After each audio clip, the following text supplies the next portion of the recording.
Hello, I welcome you to my Yoruba language class. In our class today, we will be looking at the various types of professions. Àwọn iṣẹ́ àmọ̀dájú. Alright, let's go. Teacher, OLUKONI.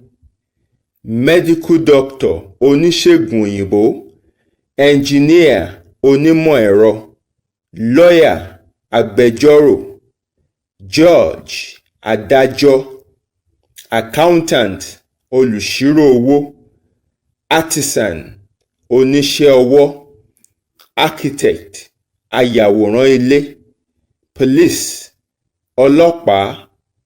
Fireman, panápaná. Pilot, awakọ̀ òfurufú. Businessman, oníṣòwò. Actor, eléré ìtàgé. Chef, ALASE. Journalist, oníwèé ìròyìn. Barber, ONIGBAJAMO. Hairdresser, ONIDIRI. Driver, AWAKO. Comedian, ALAWADA. Sportsperson, eléré ìdárayá. Miner, AWAKOSA. Vet doctor, oníṣègùn ẹranko. Military, ológun. Farmer, àgbẹ̀.